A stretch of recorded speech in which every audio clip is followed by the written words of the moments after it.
Tonton video ini sampai selesai agar Anda tidak gagal paham.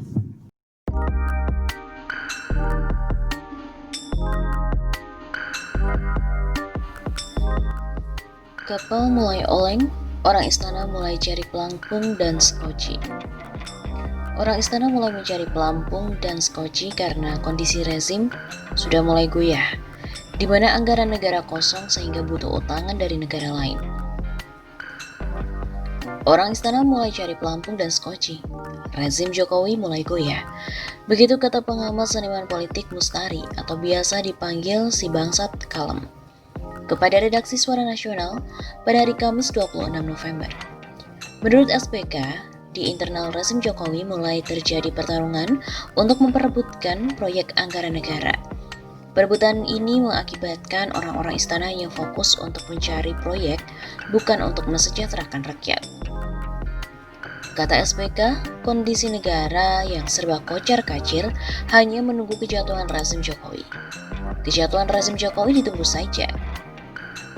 Dilansir dari liputan6.com, utang pemerintah dari bulan September sampai akhir Oktober mengalami kenaikan 120,84 triliun rupiah, yang semula 5.756,87 triliun rupiah pada bulan September 2020 naik menjadi kisaran 5.877,71 triliun rupiah hingga per akhir Oktober 2020. Dikutip dari buku APBN Kita edisi bulan November, utang pemerintah saat ini masih didominasi oleh SBN atau Surat Berharga Negara sebesar 85,56% dan pinjaman sebesar 14,44%. Secara rinci, utang dari SBN tercatat 5.028,86 triliun rupiah yang terdiri dari SBN domestik sebesar 3.782,69 triliun rupiah dan valuta asing sebesar 1.246,16 triliun rupiah. Sedangkan utang melalui pinjaman tercatat 848,85 triliun rupiah. Pinjaman ini terdiri dari pinjaman dalam negeri 11,08 triliun rupiah dan pinjaman luar negeri sebesar 837 triliun rupiah. Adapun utang dari pinjaman luar negeri ini terdiri dari pinjaman bilateral 315,25 triliun rupiah, pinjaman multilateral 837 triliun rupiah, dan pinjaman dari commercial banks 43 triliun rupiah. Posisi utang yang naik ini juga diikuti dengan pelebaran rasio utang menjadi 37,84% terhadap produk domestik bruto atau PDB hingga akhir Oktober yang lalu.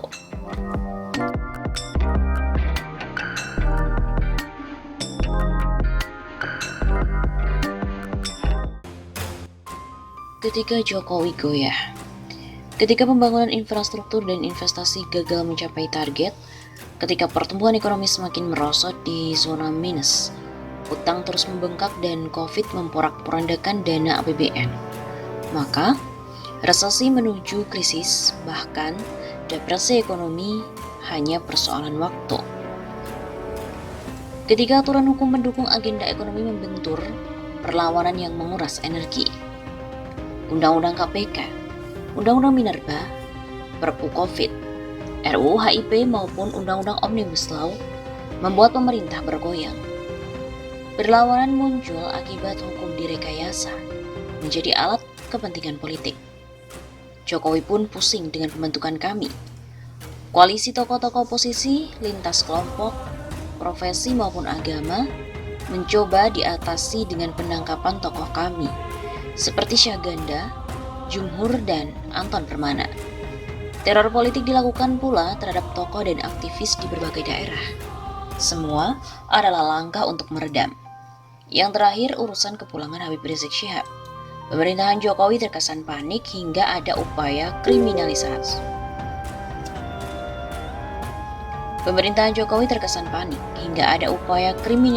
HRS dan Anies Baswedan.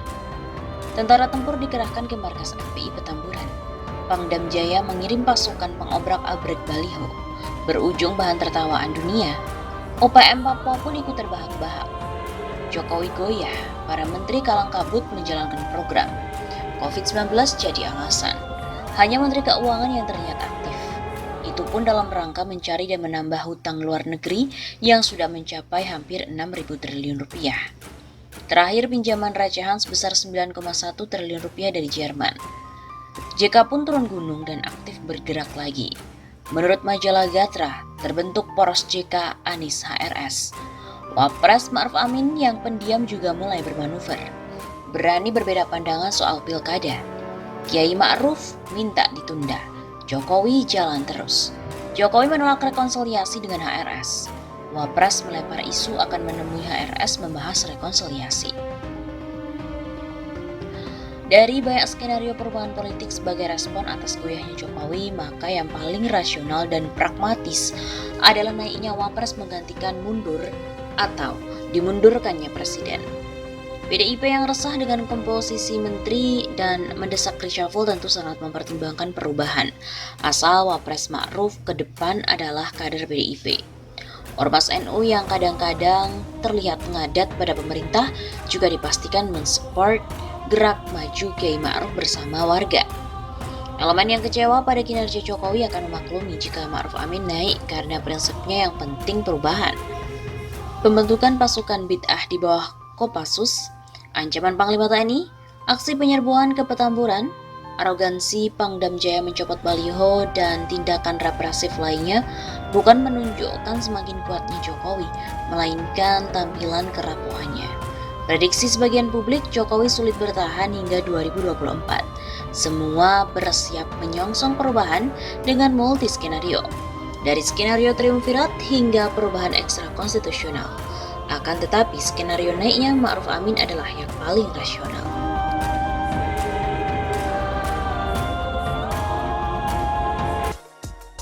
Pihak istana pun tidak marah ataupun membantah menyikapi hasil-hasil survei yang menyebutkan bahwa kepercayaan rakyat pada Presiden Jokowi menurun. Pemerintah pun menerima hal tersebut dengan lapang dada. Indikator Politik Indonesia yang dipimpin oleh Burhanuddin Muhtadi merilis hasil survei. Hasilnya kepuasan masyarakat terhadap kinerja Jokowi menurun menjadi 66,5%, turun dibandingkan hasil survei pada bulan Februari yang angkanya menyentuh 69,5%. Juru bicara Presiden Fajrul Rahman mengatakan Jokowi menghargai hasil survei indikator politik. Meski turunnya hanya 3%, penurunan ini akan melecut semangat Presiden untuk meningkatkan kinerjanya. Kata Fajrul lagi, Presiden juga akan terus berupaya melakukan reformasi birokrasi. Apalagi sukses tidaknya membangun sistem mini responsif, sangat dipengaruhi partisipasi oleh publik.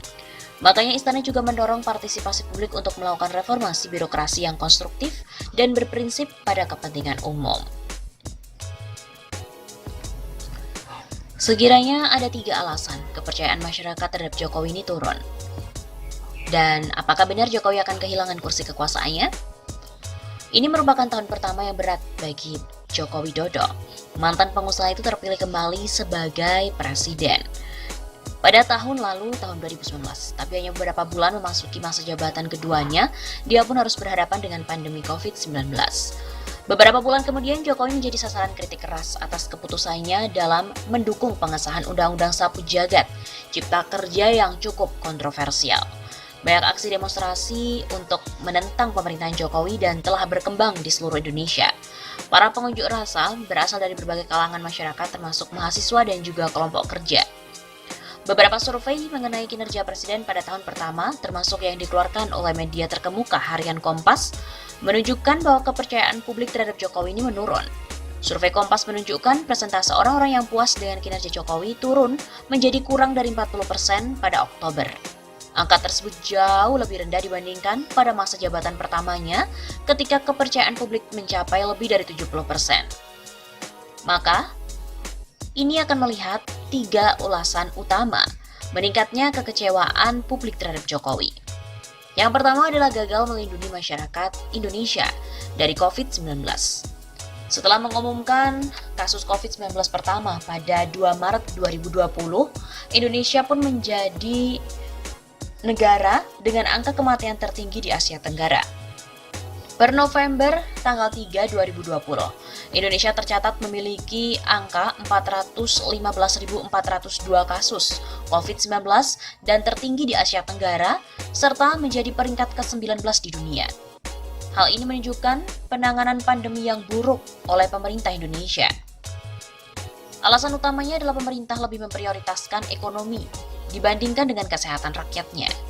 Alih-alih mengalokasikan sumber daya ke sektor kesehatan ketika virus pertama kali menyerang Indonesia pada Maret, pemerintah malah justru memutuskan untuk mengalokasikan hampir 300 miliar rupiah di sektor pariwisata untuk menangkal dampak negatif dari wabah virus corona. Inisiatif yang bertujuan untuk menarik lebih banyak turis asing akhirnya ditunda karena tekanan dari masyarakat. Sementara negara-negara lain berhati-hati dalam mengambil keputusan untuk menangani COVID, Indonesia justru sebaliknya. Ketika negara-negara seperti Vietnam dan Singapura yang mendapat pujian atas penanganan COVID-19, mereka telah memberlakukan aturan ketat untuk melindungi rakyatnya. Sebaliknya, pemerintah Indonesia justru hanya memikirkan agar aktivitas ekonomi tetap berjalan normal.